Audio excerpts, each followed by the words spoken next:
Okay, everybody, Stephen Key here, and we have a very special guest. This is the inventRight member spotlight. We want to talk a little bit about some of the members at inventRight and get to know them just a little bit.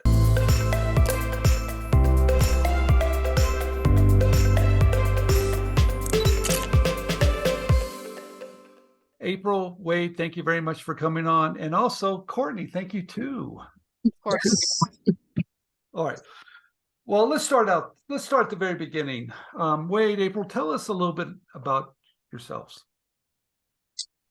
All right. Well, we live in New Mexico, Albuquerque, New Mexico. What else do you want to know? This is where the wife comes in. Go for it. You know, same thing in my household too. Thank you very much, April. Go ahead, April. Let's see. We have a 13-year history. We've been married for 3. We have pretty much changed our lives to make our dreams come true. Okay. We are amongst 2 of the most passionate people I think I've ever met. Even if it's on Zoom, 2 of the most passionate people I've ever met. Or that we've ever met. Thank you. Well, what are you doing there? What's your day job? Do you both have a day job? No? Yes? Well, I started working for someone else again that I never thought I would do that. And the reason I did that was to pay for this program.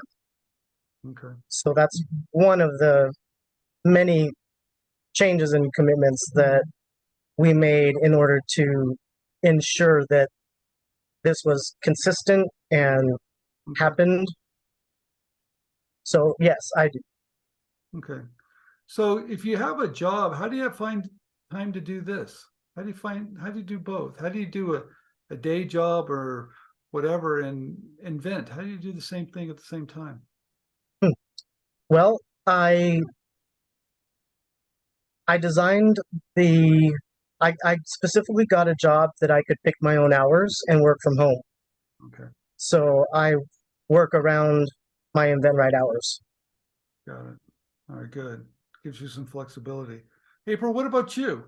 Same thing? No? I'm a stay-at-home mom of 2 dogs and 3 cats. Oh. Wade is also a trainer, and so I do a lot of the back office things and step in for him when needed. I am on permanent disability, so working was a challenge for me for a while. I haven't worked probably in almost 10 years, but in not working, it's been more working, if that makes sense. And so my schedule is a lot more flexible. And so Wade is the 24/7 calendar person in our lives. And so everything, as he mentioned, we have an alarm for the calendar at the end of the night, and he plans the day. Okay, well, we have 15 minutes here for reading Stephen's book, or we have an hour here for our coaching call. Right. Or 3 hours here. Let's do some of our slide time, and just to make it work so that we can effectively apply as much time as possible to our dream. All right. Well, let's talk about that dream in just a minute. But before we get there, well, first of all, the dream is probably inventing. Okay. Yeah, the dream is time freedom. Yeah, time freedom.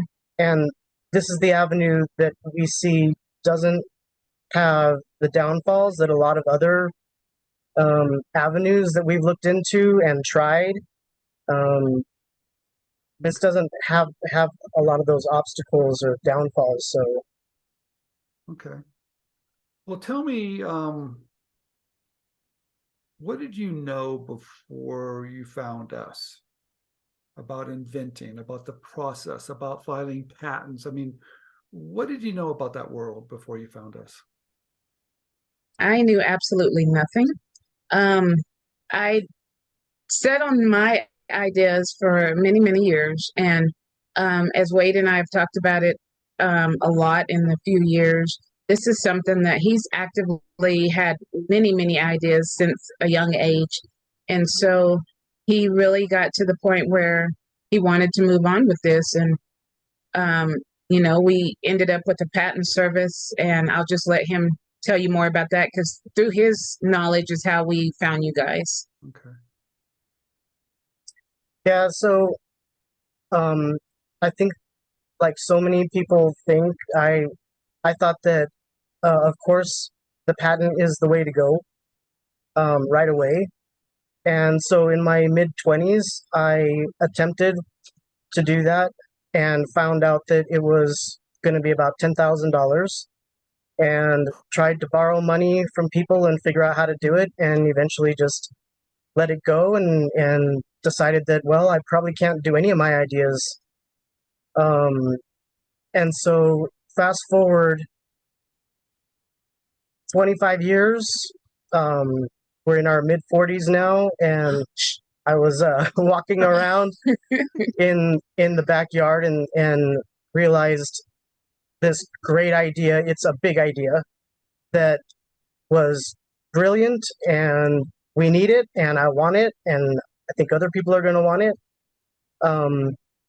And so, of course, then the patent came up again.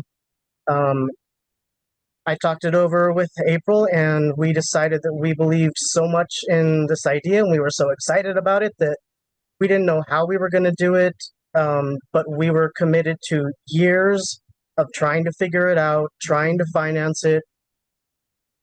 And so we hired a patent office person to do all that stuff, and I felt like we were kind of paying blind money. I didn't know really what we were paying for, and so I went on YouTube and was looking up successful inventors, like in successful patent people, whatever it was. I needed a story to relate to. I needed some sort of someone to say, yes, I've done this, I've succeeded, and that would make me hopeful that our money was going to something eventually. And that's when I found inventRight, and quickly found out within a few videos that there's a different way other than patenting, and a much better way, I felt like, and quicker. Like, it didn't take long for me to see the value of what you guys teach and provide. And so that was 3 days into our patent process, and it had just passed the 12 o'clock a.m. mark on the third day, where we could not get our money back. Yeah.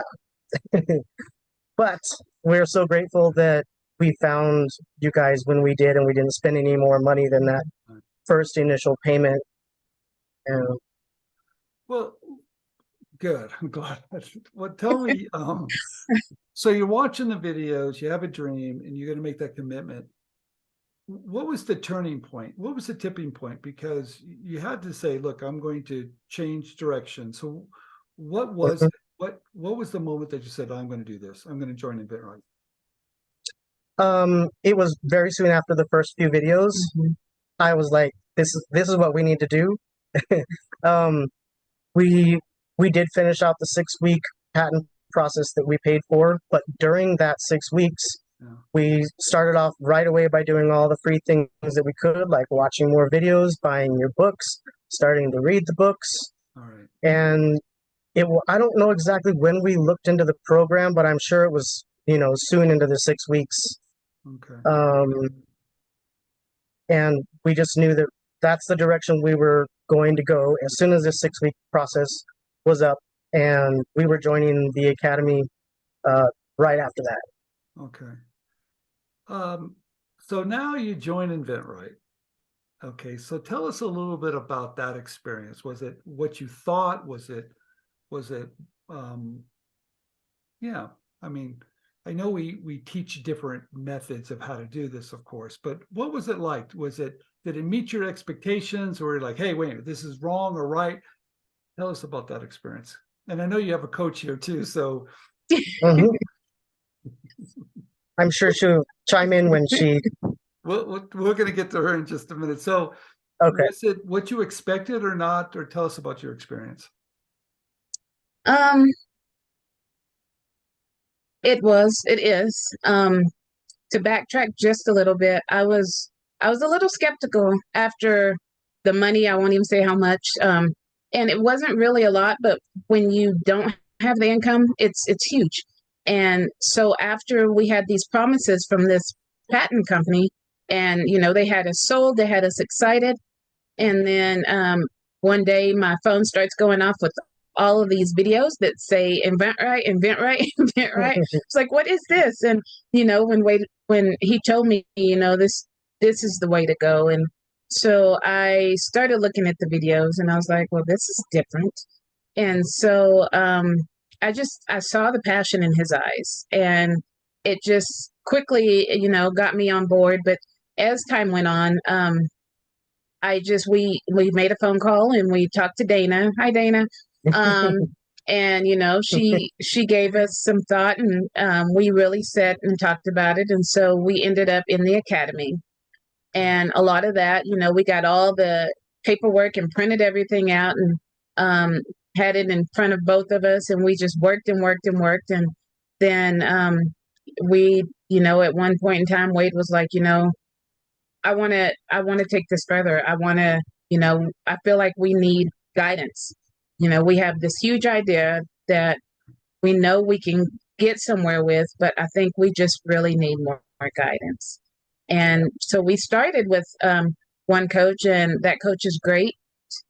And for both of our learning styles, we made a phone call and we talked to Terry, and from there we ended up with Courtney, and Courtney is great. And one thing I have to say about her greatness is she has a couple that have two different ways of learning things. And so she has to really come out of scope and figure out, okay, well, how do I get this related to April, and how do I get this related to Wade, and at the end of the day, how do I get them both on the same path with things? Because you know how it is with married couples. They sometimes have a difference of opinion. And so it really made things come full circle. What do you think? Yes, what you said. I love it. I love it. Okay, Courtney, there's two different, you have to deal with a couple now, and they both seem to have different opinions, maybe different learning styles. How do you do that? How did you know that, and how did you attack it, and what was your strategy behind working with both of them? Yeah, so when I first got to know them, just like all new students, especially when there's just one student most often who comes through the program, I get to really understand them. I usually ask some questions that maybe they're not aware of that a coach would ask them. I get into lifestyle. I talk about what they normally do on a day-to-day basis, what their jobs are, what it normally consists of. Okay. But when you have two people in it, whether it's a couple, which is a whole nother layer, or if it's business partners or whatever, you just even more so have to focus on each individual. Yes, we talk about licensing. Yes, we talk about the product, but Okay. spending time right at the get-go to really understand what team you're working with and what their strengths are and what their weaknesses are is everything. That is the only way, of course, that I can coach them. And I thoroughly enjoy my calls with them. I have a ball every single night. We have a night calls, and Yep. I enjoy them a lot because I know them very well. I know what their strengths and weaknesses are because I chose as a coach to spend a lot of time really understanding how they work as individuals, so I can figure out not only that, but how they can work as a team, so how all of us together, all three of us, can work as a team. Courtney is amazing, I have to say. Yeah. We call it the Courtney factor. She really gets into it, and she understands it. She has the passion for it. Courtney, I'm curious, how do you keep any of your students, this is kind of a big question on this, how do you keep them on track? Because it's hard enough to keep one person on track. Now you got to keep two people on track. How do you do that? What's your strategy for that? Look at that face. It depends. And I will say what's interesting about this is not just with two people, but in the entire like inventing scope, or even as far as I say of just people who are constantly taking action, there's gonna be that roller coaster. And so you as a coach have to really understand, yes, it's about the individuals, and now we're talking about a team, but even then, so there's a larger sphere that's happening. You may love your product 1 week or a couple weeks and it's the best thing and we're riding high enjoying it, and then the other week they've done the exact same thing, they haven't changed anything, they're pitching successfully, nothing's changed, and a week later my students and everyone for that matter, they're like, I hate my product, I don't want to do this anymore, like I'm frustrated. And so you have to ride those cycles. And I think it's important not only to understand the students, but to know that these cycles are real and they really do affect you, even irrelevant of the actions you take, even if they're the same. You're going to have to ride that roller coaster no matter what. So I think it's important to know that and understand that. And then, of course, I've got lots of tactics on how do you figure out where you are in that spectrum of that high or that low. And sometimes a lot of gratitude goes a long way. So you may think you're at the very bottom of that roller coaster. You're not enjoying the ride. You want to get off. Your seatbelt's fully off. You're flailing around like, how do I get out? Like a fun house here.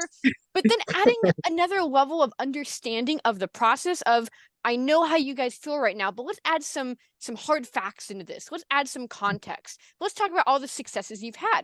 Let's talk about why you are even on this journey at all. Let's talk about your future. And let's talk about where you are compared to where other people are, where other people have never started with their idea. And so as soon as you bring in this context, it creates a level of relaxation and, oh, I could be way worse. Like, oh, I could be, nowhere. I could be in millions of dollars of debt, or I could have a licensing deal that was amazing for 5 years and then I was sued, or there's so many things that could go wrong that as long as you understand the entire journey and where you have been and where you're going, which Wade and April are phenomenal at because they see that big picture, they get it, and they're passionate about it. So though there's lots of tactics that I utilize, they make it pretty easy to be able to continue the boat to be smooth sailing.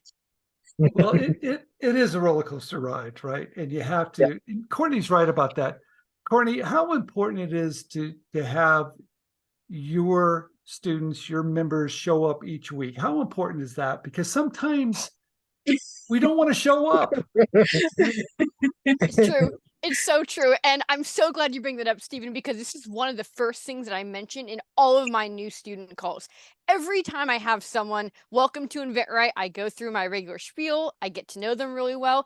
And then I say, there are going to be times where you may be really busy. You could be going on vacation. You could be sick. Like, you can miss calls for situations like that. No problem. We're all human. But if you didn't get your homework done at all, you didn't even look at the email that I sent you, I want you to come every single call. The only thing you got to do is say, hey, Courtney, didn't even open your email. Can't even remember what the heck I was supposed to do, but I kept the call. And that is how you win, because you show up. Okay. Love it. So is she motivating to you? Yes, absolutely. Yes, absolutely. Well, I want to thank you both for coming on, Wade, April. Thank you so much. And Courtney, we always love to have you on because I tell you, I even get motivated. I listen to Courtney, I'm like, hey, I didn't get started. So, yes. What I've gotten from inventRight is the confidence of knowing that as long as I don't stop, I'm going to make it. This is going to be my career. I will be successful. I will be financially independent and stable, and not even only that, but thriving. Yep. And it's just a matter of time. You just don't stop. That's my secret formula. You just said it right there. I love it. That's my secret formula, Stephen. Stop it. Someone had asked me, what's the secret formula? You only fail when you stop. And if you keep doing something long enough, things are going to happen. It just happens. Most people give up too early, and I understand why they do. But if you really want a secret formula, that's it. Yeah. It really is. Right. And surround yourself with the people that see your same vision. Stay with that. And have those people around you that care about you, care about what you're trying to do. That's your community, and hopefully you're going to find that here, because We that have. success means everything to you, to us, to everyone. I want to thank everybody for watching this segment of Inventors Member Spotlight, and we will see you next time. Courtney, thank you so much. Wade, April. Thank you. Thank you.